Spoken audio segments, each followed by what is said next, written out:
know, the sad truth is, Japan is dying.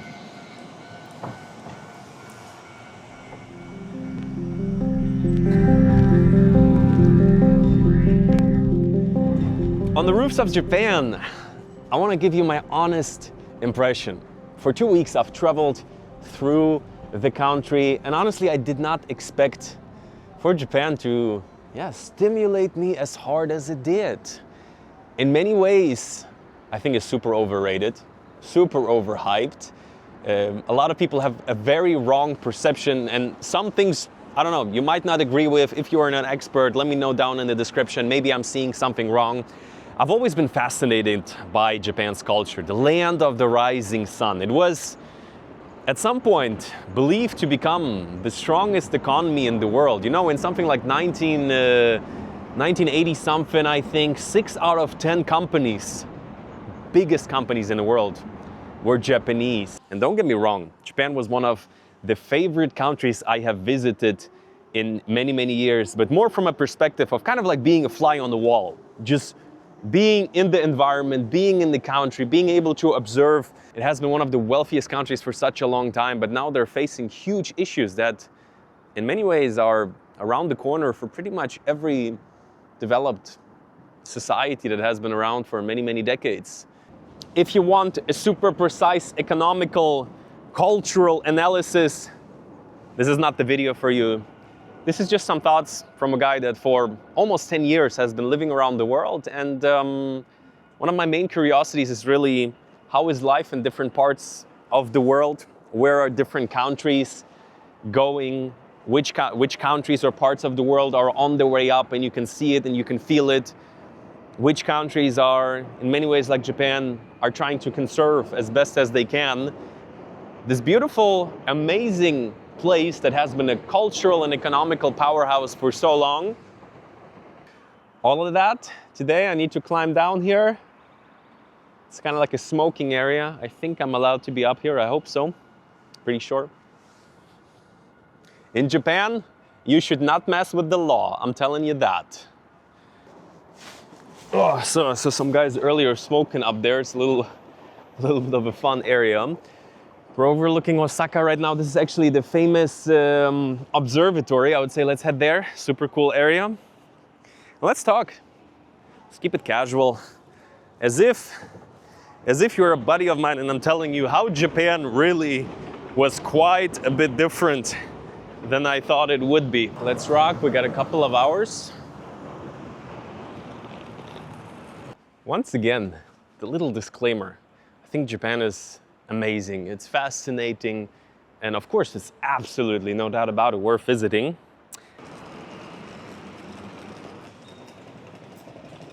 Guys, I got myself some coins, and the thing is, in a country like Japan, I thought it would be an optionality. It would be optional to get cash.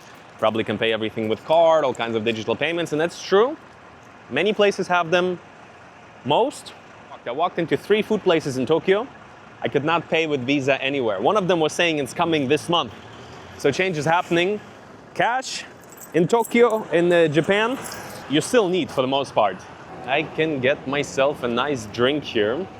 Well, and you might think, well, so what? They still like their cash. Some countries are like that, even if they're really developed, very wealthy, like the Germans still like tons of places. You want to get some ice cream without cash? There's no ice cream for you. That doesn't mean, the future hasn't arrived, the present. Me personally, I actually like the idea of cash. The idea of every single transaction you ever make, people knowing what you're buying. I don't mind, I'm not buying anything, but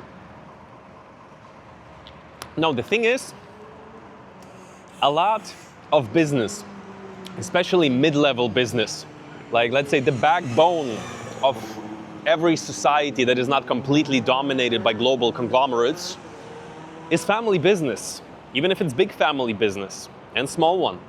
And what you see in Japan is that some businesses are still running the same way they used to many, many decades ago, and many of them are closing down. Instead of talking about it, maybe let me show you. I've seen a couple of those here, a lot. Old men should teach the youngsters how to dress. like a real G. I would love to be able to speak the language to hear those stories the man has to tell. Partnering up with Level 8, we're rolling over all kinds of terrain. As always, with my favorite suitcases from Level 8. Heading to the airport right now. This one here is the Adventurer suitcase. What's really cool about it is it's extendable. I like to stay carry-on only, but sometimes it gets a bit busy. The quality is super. The wheels roll smooth like butter, even over like here cobblestone a little bit. And yeah, as of right now, you can get 12% off any of their suitcases. They do worldwide shipping, no matter where you are. It's free to US, UK, Europe, and Canada, I think something like that. But after all, I've had like 3-4 of the different models. Check out their website. Of course, also they have checked luggage, and some are just absolutely beautiful. Others are super functional. This is the one I'm sticking with for right now. So yeah, it will be the first link in the description. The kids are protected like a golden egg. Yeah. They're so cute. And what I realized is that Japan was much more than just a wealthy country. It was a giant. It was, at some point, after World War II, the Americans were cool with cutting some deals and aligning with them to make sure communism is basically not spreading all over Asia. And with that, they made a couple of deals that Japan's currency became extremely strong. Innovation, hardworking mentality, and the country completely exploded. From manufacturing, Japan was and still is absolutely synonymous with quality. When it's Japanese, you know it's gonna be fantastic. And that actually changed within a short time frame as well. And some of the biggest brands that you have ever known. I was walking around the streets and I saw many things that I haven't seen for a very long time. Just like be it things like Beyblade or Powerpuff Girls or something like that. And I was like, oh yeah, I remember these cartoons. And then I realized, wait a minute, there was the time when the PlayStation and Nintendo, it was on everybody's mind. You still have these iconic legacy brands. You see, in the 1960s, 70s, was a thing that was called the post-war miracle. Japan's economy didn't just recover, it got out of control to an extent where it was about to overtake the US as the #1 economy. That was a prediction at some point. And for a very long time, it has been #2. I think just recently they dropped down to 3rd, behind Germany. And during that golden era, that's where, let's say, the identity, however you want to call it, some of the people that started businesses still alive to this day. They're going to be very old. I think this is a perfect example to drive the point home. Yesterday, when I walked by this place, I honestly couldn't believe it. And the promotional material is current, but it looks like it's from the 1970s or 80s. And I started to see more and more of these type of businesses all around, be it Tokyo, be it Osaka. We have a nice Toshiba screen. Let's come closer, let me give you a look. And I was wondering, what is going on? Why is there so much stuff that, like, yeah, some European countries look a bit old school, but that is just a bit extra. And it's not like a rare find here and there. It's more of the norm. Let's walk in, let's see. So this is like a building entrance. I might be actually wrong. Maybe they're just renting their units. I don't speak Japanese, but heck, I'll show you more. Trust me, we're just gonna walk down the street. We need to go to the airport in a couple of hours. And there's so many things on my mind that I just wanna share with you. The fact is that I've seen so many super old style businesses, and I started to wonder, how is that possible? First of all, I cannot get around without cash, which I'm personally like, whatever, it's fine, beautiful deals, you know? Next thing, I'm seeing so many businesses that just are some of the most old school looking, beautiful places from a tourism perspective. It's so cool. And then I started digging in, doing a bit of research, and I'm starting to realize that it is actually a huge problem in Japan. The thing that, especially traditionally, like in so many societies, especially middle-level business, is being handed down to the family, to the eldest son, or whatever it may be, or to anybody really at this point. I think these days, on the one side, a lot of children don't really want to do their parents' business. If it's something small, if it's manual, if it's in a small town, understandable. On the other side, what is a big also factor is that the old-timers that have started the business, that have built it with their blood and sweat and have turned it into a success in their time, they don't really want to let their children run it. If they want to do it different, if they want to modernize somehow, then they would rather just close the business down. And it's a big problem. Mid-level business is disappearing, which is a huge chunk of the Japanese economy, which is shrinking more and more. And then on the other hand, it's also, then I've listened that even big companies, they still use like very old school ways of communicating, be it through fax, be it using old style Japanese stamp, which is cool, but can be super inefficient in a time where people just, obviously for a long time, do email, or even just things take seconds that in Japan might take days to this day. And that quite shocked me to hear. But of course, I'm not an economist, and I'm not claiming to be or have the answers. Even economists fail all the time to predict what's going to happen in the future. At the end, I'll share with you just my thoughts in general. I'm sharing more the observation that so many things are beautifully old school in Japan. It feels like time travel in many ways. And the more modern areas, they are building some. I think they're supposed to build another huge skyscraper in Tokyo right now in the works. So things are happening. But basically what happened after this golden era, there was a thing called the lost decade. And what happened there and how mentality shifted, you feel to this day. But this type of stuff I love to see wherever I am.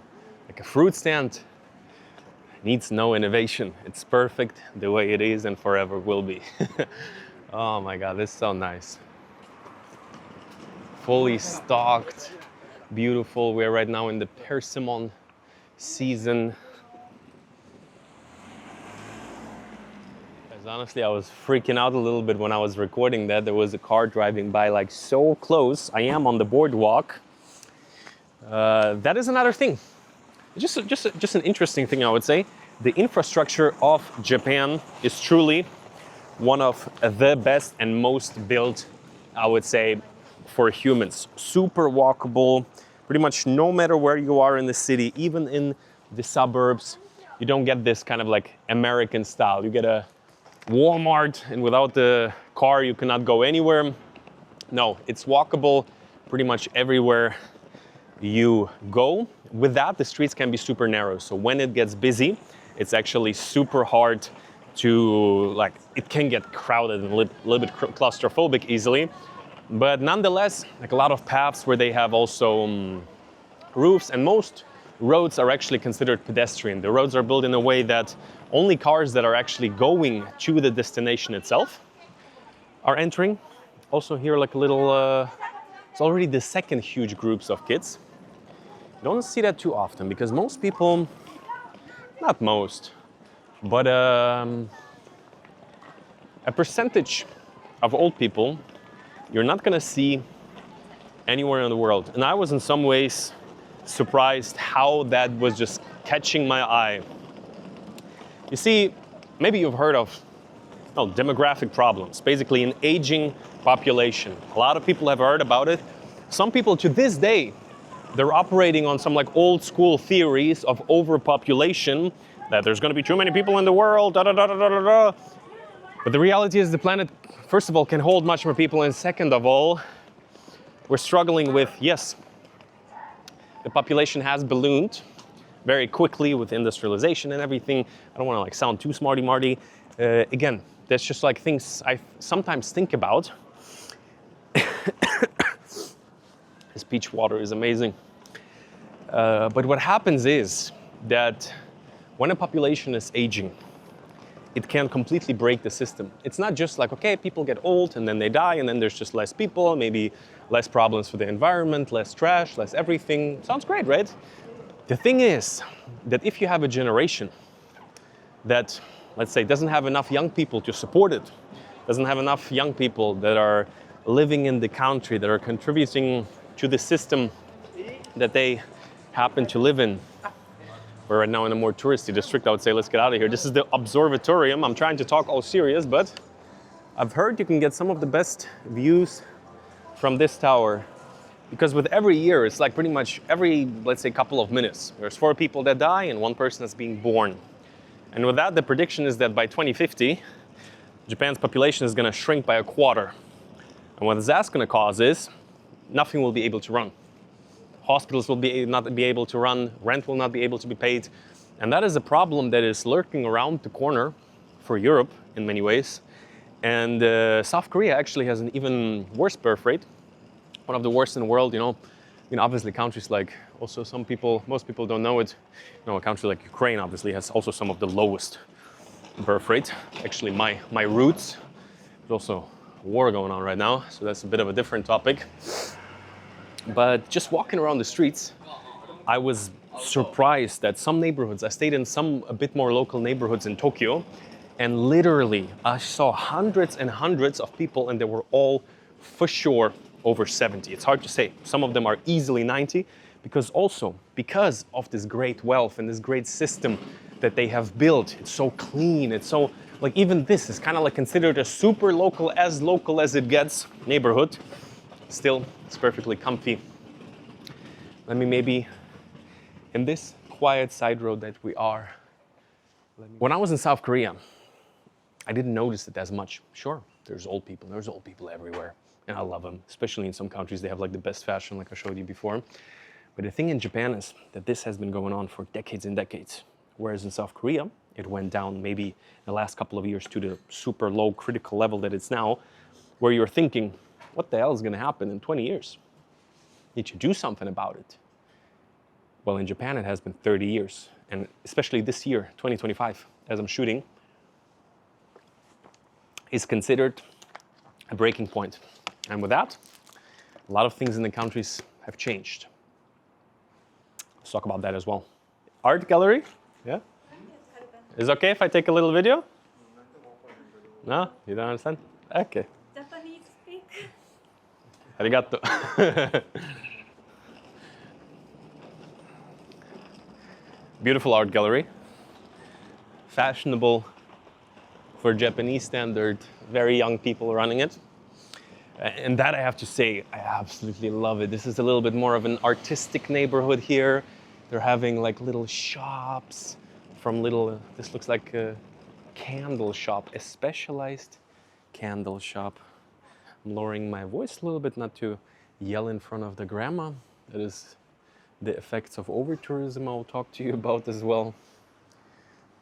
Seriously, I'm doing this like super serious video, guys. If you're new here by any chance, usually I document my life, but those are the thoughts and, let's say, certain analysis that's going through my head, and I am super welcoming you to contribute and also to correct me on any things I might misunderstood or misinterpreted, or I'm off. Maybe, who knows, maybe there is a baby boom and the economy is also booming like crazy. I'm just not aware of it. I got the old news of overpopulation, and that's the biggest problem. Because the problem is really that like humanity could be dying in a diaper, because it seems like every developed society, at some point we were thinking, well, maybe it's just like in Asian countries. And that is the thing. You see exactly the same thing happening in Europe slowly, but you don't see it on the surface yet materializing it in that way. And with that, pretty much all also of innovation, any type of research, any type of patents, anything that drives the country forward, especially a country that is not based on like resources or something, that leads, it's kind of like a circle. It's the, what is it called? Something like, you get the idea. More people dying, less people being born, the whole system doesn't work as well, all of production and innovation doesn't work as well. And then there's also kind of like this other factor. Actually, yesterday, this was another business. This was, oh no, that is the one. The most old school, the most moody tobacco shop I have ever seen. There's actually quite many of them, especially at nights when the neon comes on and everything lights up. I think it's not even open right now. Basically, you want to imagine Japan in the 1970s. Well, there you have it. Do you speak English? Yeah. You do? Can I ask you maybe a question? Yeah, sure. For the video? I'm just wondering, I've noticed that, I've heard that immigration to Japan is a lot higher right now. Do you think that's right? Because there is the perception that like 10 years ago was very low immigration. And because people are getting like a lot older, you moved here recently or you're born here? No, I'm from Nepal. No, Nepal, wow. Yeah. I've been to Nepal last year. Kathmandu or? No, I'm apart from there. Apart from there. All right, it was great meeting you. What was your name? Suraj. Suraj, I'm Danny. Great. You work in a restaurant or? Yeah, I'm working in Is it Japanese or Nepali? Nepali.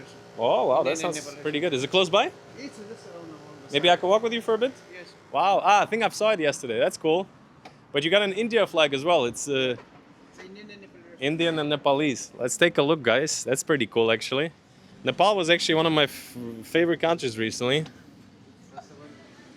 Are you making momos as well? Yeah, momos. Wow, guys. So we're right by the observatorium. If you're looking for some good momos, pretty sure it's gonna be good here, right? Thank you, guys. Thank you. And even you got some Bollywood buzzing. All right, guys. Thank you very much. Thank you so much. Thank you, man. Thank you. And with that, we're already getting into the topic of, well, what can you do about it? You know, it's easy to say, like, hey, guys, you just need more babies. It's kind of like, just a couple of years ago, it was almost a very politically incorrect conversation to have. Because the reality of the world is sometimes a bit harsh in a way that when the economy becomes very developed, you have to look at both sides. And that's what I'm always find so fascinating. On the one side, when the costs go up, inflation goes up,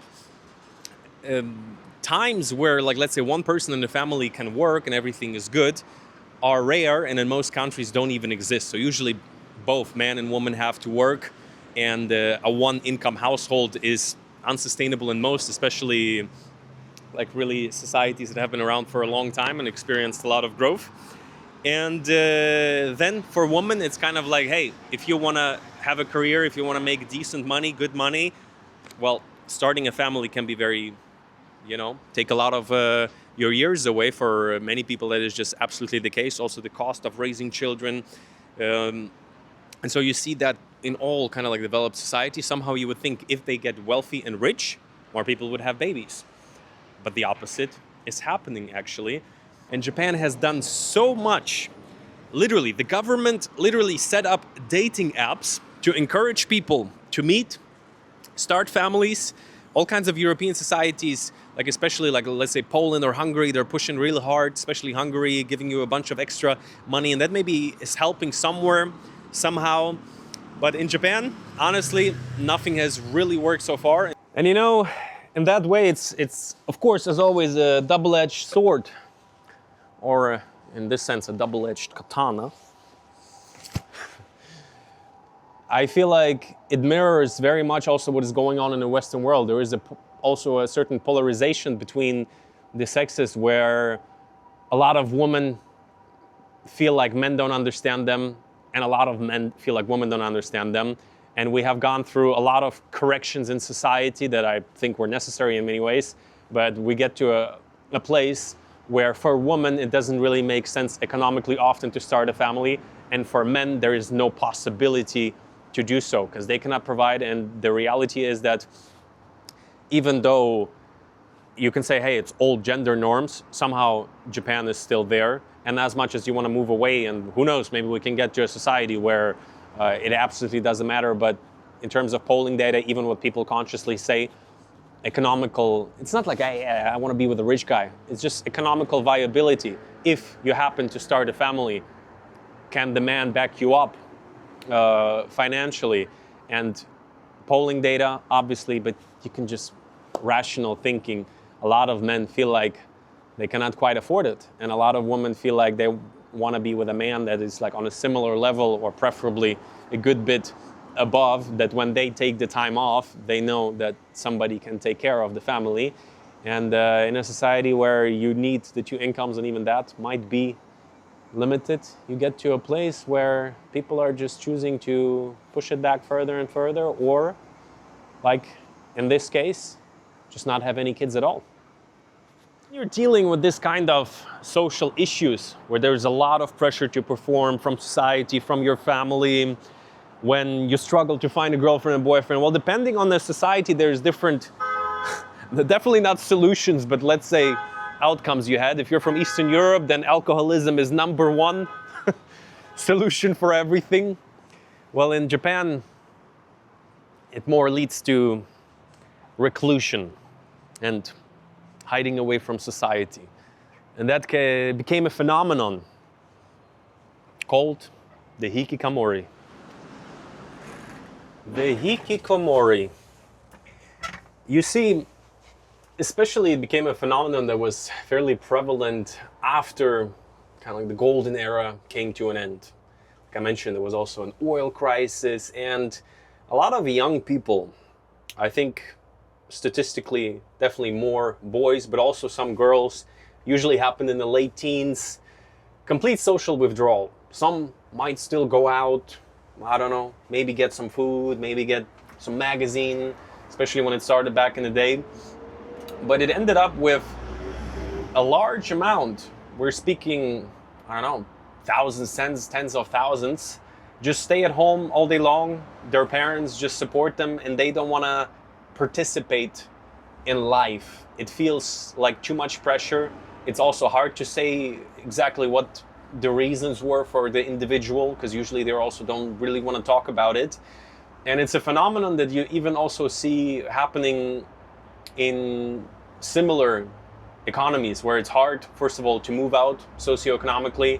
When you think about, I don't know, getting a girlfriend or a boyfriend, you just don't see hope for yourself, and you just completely become a reclusive. You put yourself basically into home exile, and you live like that for decades, with often never talking to anybody and having minimal social connection through the internet. So that was kind of like the mix. You get the minimal necessary social interaction to survive in this world, because we as humans just need it, by being online, maybe playing some game, chat rooms. And it is a thing that obviously has been just not possible in human history, because you just need to go out, you need to make sure you eat. But in a society where somehow economically it becomes possible, where your parents take of you, you just get your food, you just lock yourself up at home all the time. For some people it happens when they maybe failed some exams or lost a job. Usually happens at a younger age, and then they get 30, 40, 50. And it is a significant percentage, and especially a big thing in Japan. Just fascinating thing. And also I've heard, we see some of them of that in Italy. It's too expensive to move out. You have a strong still family bond, you stay at home. And while back in the day you might say like, oh, you live with your mom, you start to understand that society, when it becomes so developed, it often has side effects. I'm in a phone box right now.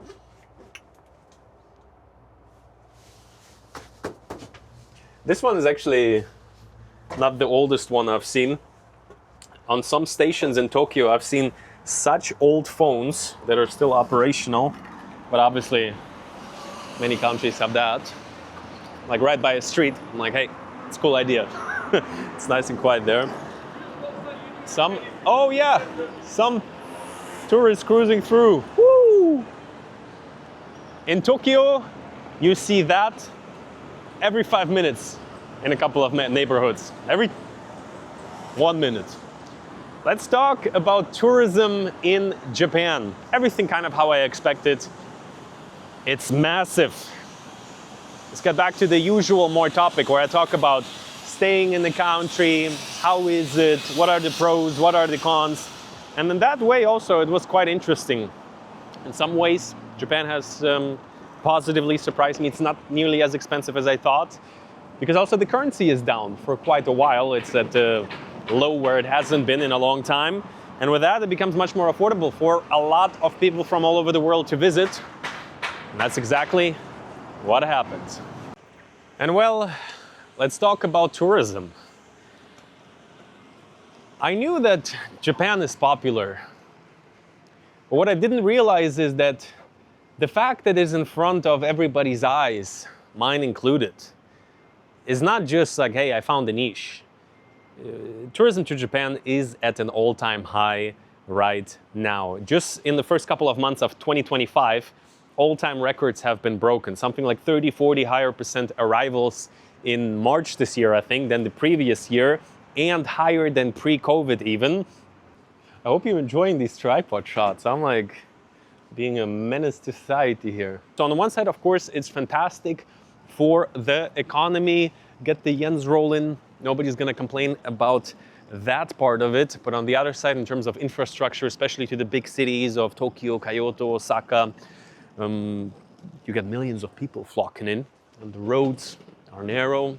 It's built for a certain amount of people, and that is an issue. And the other one is also, of course, like how locals feel about it when their local streets are just absolutely flooded with people running around with their cameras and tripods, and it's a factor. Just for me personally, I have to say, because of this super high tourism, you know, I'm living around the world, and I am just, I'm not a tourist, like in the sense of places that usually have a lot of people coming, there's a bit of an anxious energy in the air. It's just like people are so excited to be there. You see their eyes glowing, which if you are also just going for a trip, and like it's a vibe, it's a buzz, but it's a high energy environment. For me personally, when I walk through like right now, a bit more of a touristy area, this one's still super calm. Generally around this observatory is a little bit of an old school area. It can get so crazy busy. It's like a mass event, really. It's like a festival, basically. You're neck to neck, back to back. Do you say that? But for that it was a little bit just something to keep in mind. You know, it's kind of like in Europe. In the peak seasons in Rome, it's just going to be an open air event. But what I do have to say is that truly, I don't know if it's just the currency being lower, I didn't find Japan to be that expensive. I would say across the board, it's more affordable than traveling Europe. Like food, I don't know, like more local restaurants, anywhere for like $6 to $10, maybe $15 for a decent meal, depending where you go. Things like just little markets. And also I stayed in some a little bit more local areas.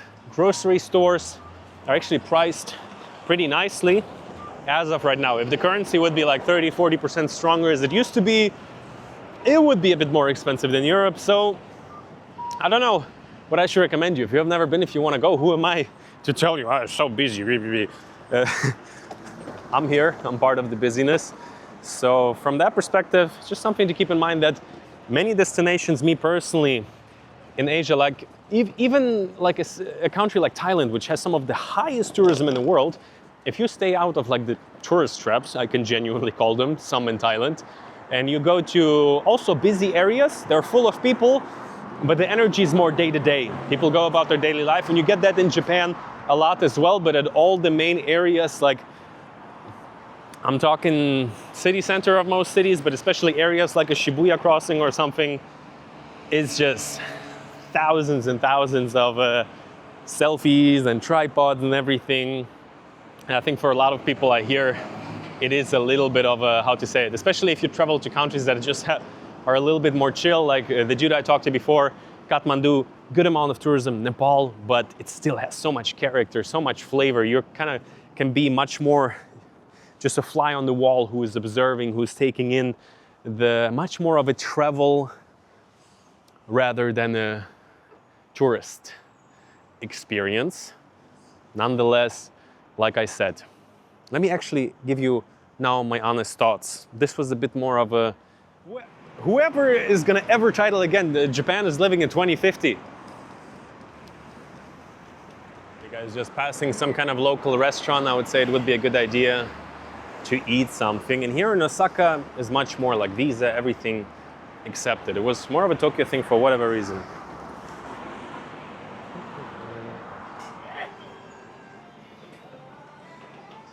So these machines are super common. I actually quite like it. You have all the pictures, even English in most. What do we want? Guys, like it's really simple, but somehow a lot of places don't have it.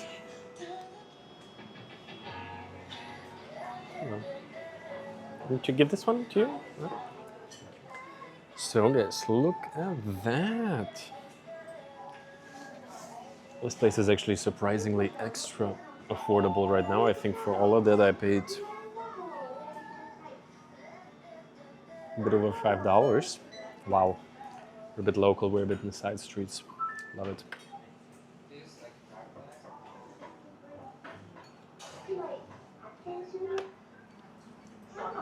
This is surprisingly extremely good.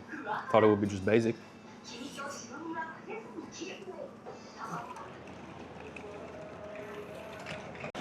Look at that, guys. We spotted another level 8. Look how smooth. Good one. Check luggage. That's funny, guys. We started off our video on this roof there. We're heading out.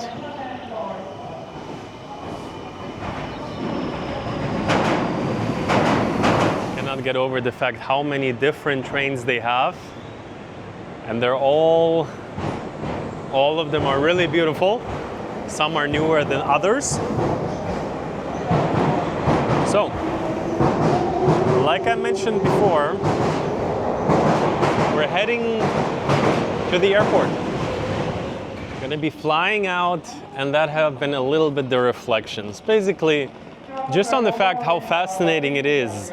So far, Japan is different from any other country I've visited. I have not stayed enough time in South Korea to feel it a little bit more, but here, like, you feel it even between the lines. Like, you know, it's such an evolved economy. In some ways, stuck in its old ways. Like, you even notice at the small things, like checking in the hotel. They cannot give you change in a bill, even if you offer to give them coins or something like that. If you're just 5 minutes before the check-in time, you cannot do the check-in. Those are kind of like some of the experiences I've made. And I'm sure many hotels are super chill. It's all just like subjective little moments. But to not let it get across to you in any negative way. I think in terms of a travel destination, especially if you want it to be comfy, organized, everything is pretty streamlined, everything is easy to understand. You pay either with Visa or credit. In some ways, it's not that different from, for example, traveling Europe. And with all its pros and cons, this is my train right now.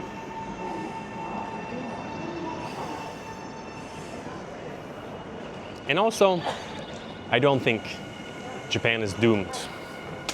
Let's talk about that as well.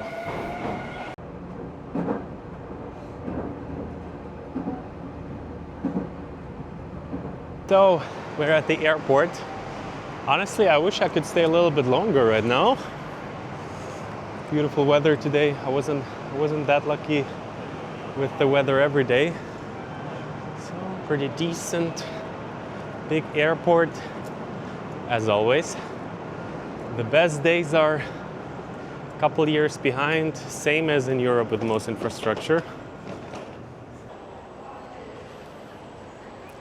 Looks a bit like Squid Game. Hello. To Shanghai. Shanghai. Sorry, one second. Time 5:30. 5:30. Yes. Lucky. Just one? There's only one. Only one. The carry-on check-in, 15 kg. Around right now? Just a backpack. Just your back. Oh, it's okay. Very smooth, nice and easy immigration process. One of the very few times you just scan your passport and nothing else. Nice airport, and overall Let me wrap it up on this note. Over the past 2 weeks, I was so deeply stimulated by this country. It looks like nothing else in the world. The infrastructure, the way the cities, also the way just every single building looks. These kind of little vending machines on every single corner, no matter where you are. The fact that all of that is also around for many, many years and it still looks flawless. The old wagons of different metro and subway stations, perfectly maintained. That just speaks for something I actually deeply admire and respect. They built themselves such a nice place and maintain it. With that, of course, all the different things we have covered, which are just interesting things that fascinate me. It's different societal ills that come from abundance, very different than countries that are just struggling with a deficit. And overall, I actually very much so think I want to come back, see a bit more the countryside, see a bit more the real Japanese life. And if you're planning to visit as a tourist, just be ready. Like I've heard from many people, they're like, oh, I went to whatever, Shibuya, and it was just a crossing. Well, the dreams are not going to come true from having a pancake in Japan, but there is a craze, there is a tourism craze right now. It can be a bit intense, especially first couple of days. I went to some of the main tourist spots and I was just like, oh my God, I was sick of it, to be honest. But then just staying a little bit outside of the city, a couple of different neighborhoods, and you just start to realize when a country has so much that they have built and they have done it in their own way, it is just an absolutely unique place. And also when it comes to all of these problems that we talked about today, the thing is nobody can predict the future, and definitely not whatever, economists or social studies experts, because who knows, maybe they're gonna fix it with immigration, maybe the young generation is gonna figure out a way. I believe humans always adapt. I believe in I believe in humanity at the end of the day, and I think Japan, no matter what, already some videos I've watched, they're saying this is kind of like the best case scenario in many ways, that the country still functions. It might not be at its heights anymore, but who knows what the future has in store, and I'll be definitely curious to follow. To be honest, if you think about the fact that Japan has been dealing with these problems for a couple of decades already, whereas they're starting to begin in the last maybe 5 to 10 years in European countries, I think they have managed quite well. And in some ways, some analysis that I have watched are saying that Japan in some ways is kind of like almost like a best case scenario, preventing complete collapse when especially like demographic change happens so quickly. But future will tell. Future will tell, and it is fascinating and I think very valuable to see what is happening in Japan as a prediction for what might happen in the world and what maybe should be done. Here is just some kind of shop. Again, it just looks like a post office from back in the day. But I love it. Japan, you have been good. You have been fascinating, and I will be back. Join me on Instagram if you want to see where I am right now, and we're flying out any moment. And so there will be it.